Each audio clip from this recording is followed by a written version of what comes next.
Please stop singing at me. Please stop. No! Wait, what? Where'd you come from? What? Dead by Daylight.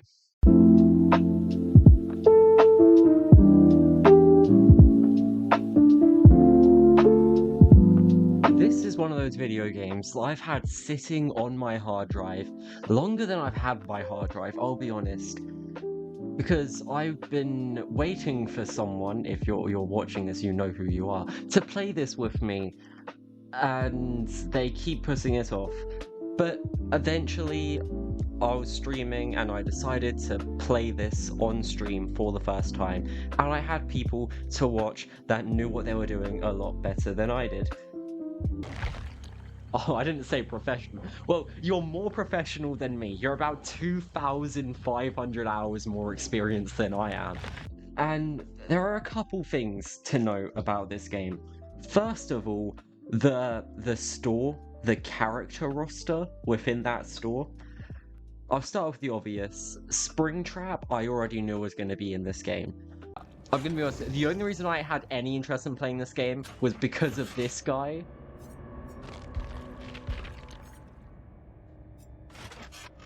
Play Mori?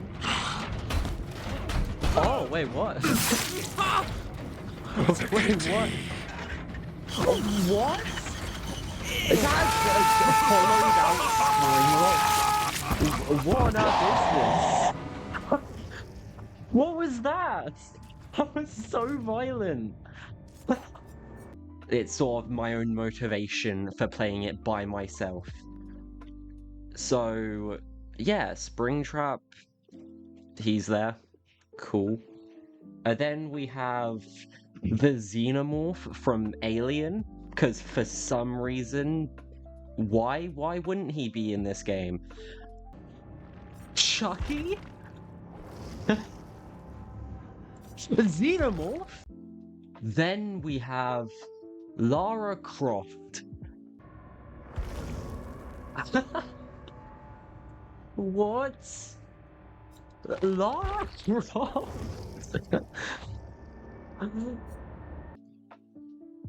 What? Huh? Why? I don't know. It seems very odd to me, but I'm sure there's a reason. Off the top of my head, I can't think of any. Oh, there was that weird thing from Resident Evil something. I don't know what Resident Evil game it's from, but he looked really cool. The Nemesis from Resident Evil something. One of the Resident Evil games. This looks cool. There was this weird, like, retro-looking guy that really did not fit the atmosphere of this game. He had a knife, though, so I guess that works.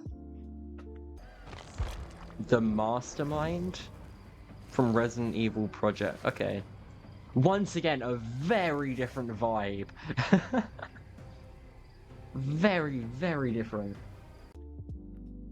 I'm sure I'm missing at least 52.5 different characters, but I can't be bothered to go through and check whilst recording this, so I'm sure when I look back at these videos, all nostalgic and starry-eyed, cringing to myself at the age of, like, 72, there'll be at least 1,000 more, but for now those are the ones that stuck out to me. And now into the gameplay. The tutorials... Honestly, I got so into those tutorials. They did not just feel like tutorial missions. I've said tutorial too many times. Right. Then after doing the tutorials, we had there was 2 practice games versus AIs. One as a survivor, I think they were called, or something like that. I don't know. And the other as the killer. And I failed horrendously against the AIs as a killer, and that really carried over to my actual games as a killer against human beings who knew what they were doing. But as a survivor, I survived a couple times. I died a couple times, I think. Yeah, not much to note. But the game was fun. I'll give it that. It was very entertaining, and when you're the survivor, nonetheless, terrifying, truly terrifying. But when you're the killer, when you're running around massacring people, it's just a game of hide and seek. It's just a fun game of hide and seek, which I sucked at. I tried a couple times and I am not a good killer. So, yeah. And now on to the actual gameplay itself. I'm sure I'm probably about to go and mansplain a game. You probably know how it works.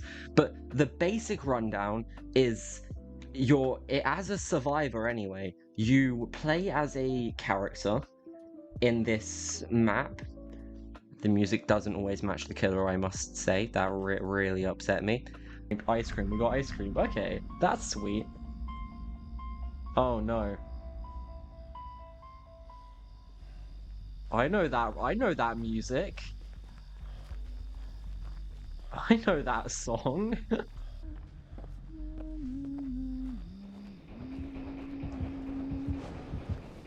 Wait, excuse me, that isn't... That's... Something's... That music doesn't match up. I was expecting Michael Myers to be hunting me down. Oh my gosh! And then you play as a survivor. They're on this map town. There are generators. There's so many generators. You only need to repair like 5 or 6. I think it's probably 5. I don't know. It could have been 6. Either way, as soon as you repair that many generators, the gates open and you can run away. If the gates don't. If you don't get to that point, that's because the killer went around and killed you, because that's what killers do. It's kind of in the name. I don't know why I explained any of that. And so yeah, but the killer doesn't kill you actually. That's really misleading apparently. They sacrifice you to the entity. I don't know why its name is so dramatic. Hooked survivor slowly progresses towards being sacrificed to the entity, but they can be rescued by other survivors. A survivor will immediately be sacrificed after being hooked 3 times.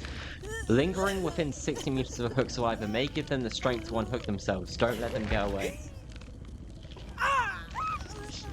Oh! Oh wait, what? Wait, that's the entity? That's... terrifying. Bye, Meg. It's this weird spider thing that grabs you off the hook. And speaking of hook, this game, when you're the killer and you grab someone and put them on the hook, the screams are so... The voice actors did a really good job at sounding in pain.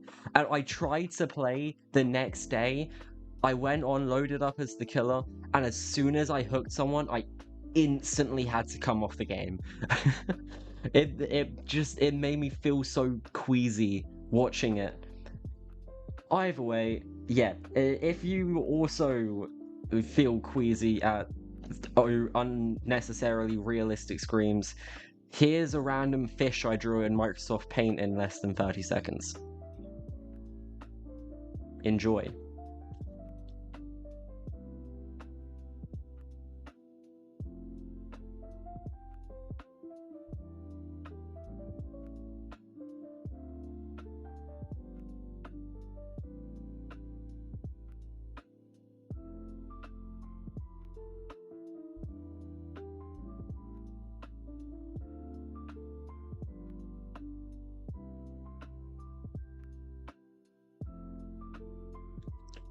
And now, as the killer, I've explained this already in the survivor section, but as the killer, you're in first person.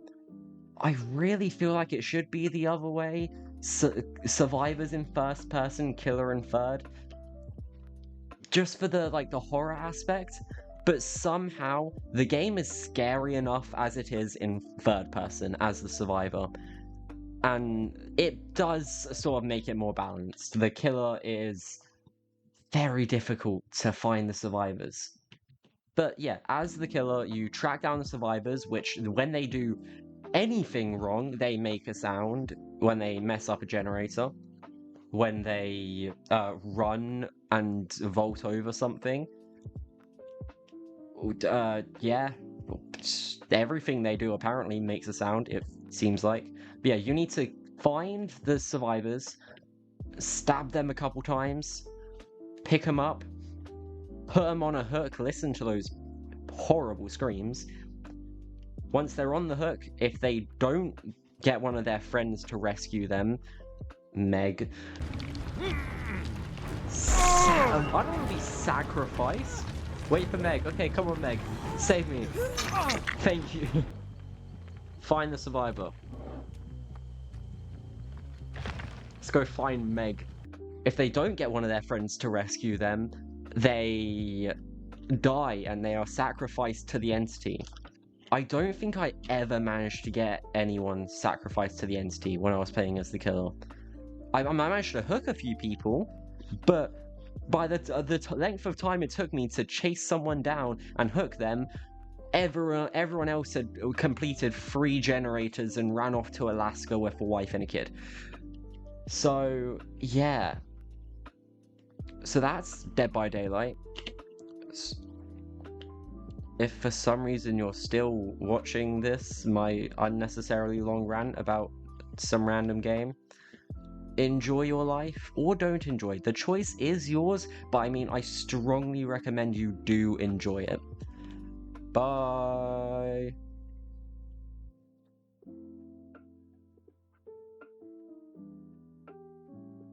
Where the hell is Lara? Oh, there she is. Okay, what on earth is this part? What does this mean? What? Those weird, like, shapes. Okay, so the weird little shapes, okay, is why we don't do maths. Anyway. It's okay, I can save you. It's like that one scene in Frozen, where Olaf's been impaled. And he's like, oh, I forgot what it says, but he's like, oh, I've been impaled.